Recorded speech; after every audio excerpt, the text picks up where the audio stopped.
Israel কর্তৃপক্ষ ইরানের সামরিক ও পারমাণবিক স্থাপনায় চালানো হামলার জবাবে তেহরান যে পাল্টা আঘাত হেনেছে তাতে দেশটির সামরিক শক্তির মাত্র ৫% ব্যবহার করা হয়েছে।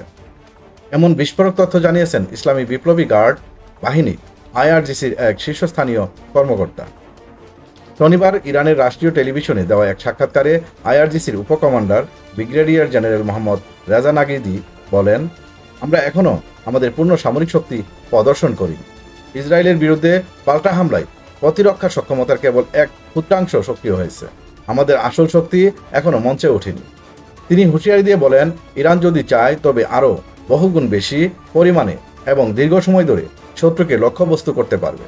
বর্তমানে দেশটির আকাশ প্রতিরক্ষা ব্যবস্থাই বেশি সক্রিয়, তবে স্থলবাহিনীও সম্পূর্ণ প্রস্তুত এবং সজ্জিত রয়েছে।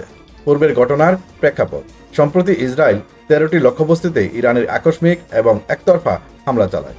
তারই জবাবে ইরান ব্যাপক ব্যালিস্টিক ও হাইপারসোনিক ক্ষেপণাস্ত্র হামলা চালায়, যেগুলো লক্ষ্য ছিল ইসরায়েলের অধিকৃত অঞ্চলের গুরুত্বপূর্ণ সামরিক, শিল্প ও পারমাণবিক স্থাপনা। সামাজিক মাধ্যমে ছড়িয়ে পড়া বহু ভিডিও ফুটেজে দেখা যায়, ইরানের হামলায় ইসরায়েলি সামরিক ঘাঁটিগুলো যেগুলো থেকে মূল হামলা পরিচালিত হয়েছিল সেগুলোতে ব্যাপক ক্ষয়ক্ষতি হয়েছে। যুক্তরাষ্ট্রের জবাব: পশ্চিমা সংবাদ মাধ্যমের মতে, ইরানের হামলা প্রতিহত করতে যুক্তরাষ্ট্র তার থার্ড ক্ষেপণাস্ত্র প্রতিরক্ষা ইউনিট সক্রিয় করে। মোট 7টি স্থানে মোতায়েনকৃত এই ইউনিটগুলোর মধ্যে অন্তত 2টি ইউনিট সক্রিয়ভাবে ইসরায়েলের সহায়তায় যুক্ত হয়।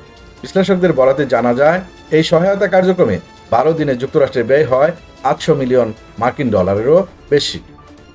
জেনারেল নাগিদি স্পষ্ট করে দেন, ইরান এখনও তার অস্ত্র ভাণ্ডার ও সামরিক পরিকল্পনাগুলো উন্মোচন করেনি, তবে প্রয়োজনে তারা বহু বছর ধরে এরকম আঘাত হানতে সক্ষম। বিশেষজ্ঞদের মতে, এই বার্তা শুধু ইসরায়েলের জন্য হুঁশিয়ারি নয়, বরং পুরো অঞ্চলে একটি স্পষ্ট সংকেত। ইরান যুদ্ধ এড়াতে চাইলেও প্রতিরোধে পিছিয়ে নেই।